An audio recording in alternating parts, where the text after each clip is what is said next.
નમસ્કાર વિદ્યાર્થી મિત્રો, મારું નામ છે નકુમ રવિન્દ્ર અને આપણી આ યુટ્યુબ ચેનલમાં આપ સૌનું હાર્દિક સ્વાગત કરું છું. આજે આપણે ટોપિક લઈને આવ્યું છે મોઢેરાનું સૂર્ય મંદિર. પુષ્પાવતી નદીના કિનારે સ્થિત મોઢેરાનું સૂર્ય મંદિર એ માત્ર ધાર્મિક આસ્થાનું કેન્દ્ર નથી, પરંતુ તે ભારતીય સ્થાપત્ય કળાના ઇતિહાસમાં 11મી સદીના સુવર્ણકાળનું પ્રતિનિધિત્વ કરતું એક સ્થાપત્યકીય શિખર છે.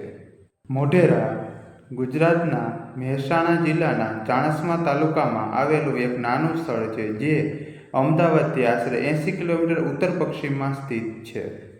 જૈન સાહિત્યમાં તેને મોઢેરાપુર, મુંડેરા, મોઢેરપુર અથવા મોઢકભંગ પట్టણ તરીકે પણ ઓળખવામાં આવે છે. મંદિરની અંદરના એક બ્લોક પર દેવનાગરી લિપિમાં કોતરાયેલા શિલાલેખ મુજબ આ મંદિર વિક્રમ સંવત 1083 ઈસવીસન 1025-26ના સમયનું છે. સમગ્ર સંકુલ 62 દાણાવાળા બફ રંગના રેતીના પથ્થરમાંથી બનાવવામાં આવ્યું છે, જે ક્યારેક લાલ ભૂરા રંગમાં બદલાય છે. પથ્થરોને ડ્રાય મેસનરી પદ્ધતિથી ગોઠવવામાં આવ્યા છે, એટલે કે તેમાં સિમેન્ટનો ઉપયોગ કરવામાં આવ્યો નથી. સ્થિરતા વજનના સંતુલન દ્વારા પ્રાપ્ત કરવામાં આવી છે. આ મંદિર મારુગુજર શૈલીમાં નિર્મિત છે, જે તેની વિશિષ્ટ ત્રિઅંગ યોજના માટે જાણીતું છે.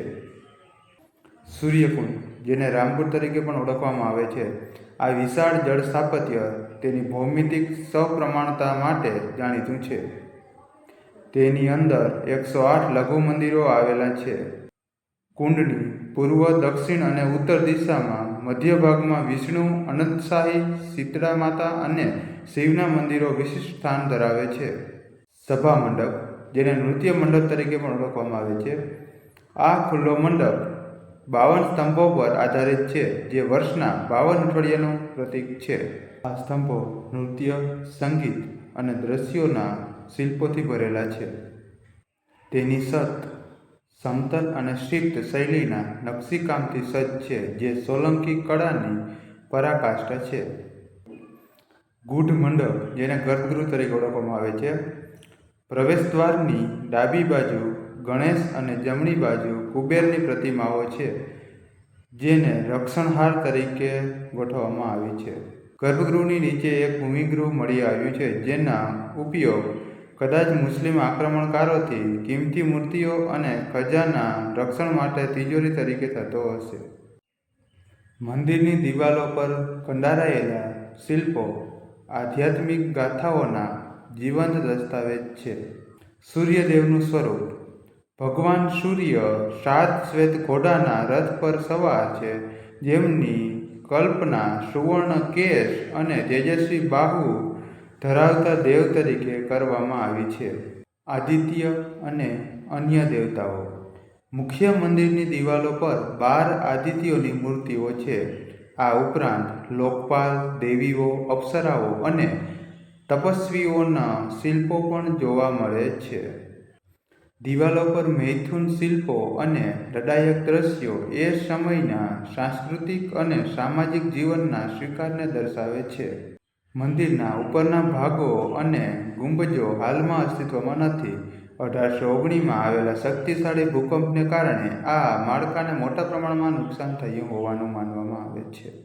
કેટલાક ઇતિહાસકારો મુસ્લિમ આક્રમણકારો દ્વારા કરવામાં આવેલા નુકસાનની પણ ઉલ્લેખ કરે છે. Archaeological survey of India ASI દ્વારા સમયાંતરે મંદિરના સ્તંભો, સીડીઓ અને દિવાલોનું સમારકામ કરવામાં આવ્યું છે. આ મંદિર હવે ધાર્મિક પૂજાનું સક્રિય કેન્દ્ર નથી, પરંતુ તે પ્રવાસીઓ અને શ્રદ્ધાળુઓ માટે આકર્ષણનું કેન્દ્ર છે અને સ્થાનિક લોકો દ્વારા તેને ખૂબ જ આદર આપવામાં આવે છે. આજે મોઢેરા માત્ર એક ઐતિહાસિક સ્મારક નથી, પરંતુ ભારતનું પ્રથમ 24 કલાક સોલર વિલેજ છે.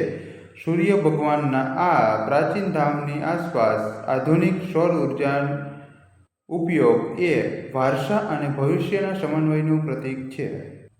મોઢેરા સૂર્ય મંદિર એ પથ્થરમાં લખાયેલું ખગોળશાસ્ત્રનું કાવ્ય છે, જે ભારતની સ્થાપત્યકીય ભવ્યતાના જીવંત પુરાવા સમાન છે.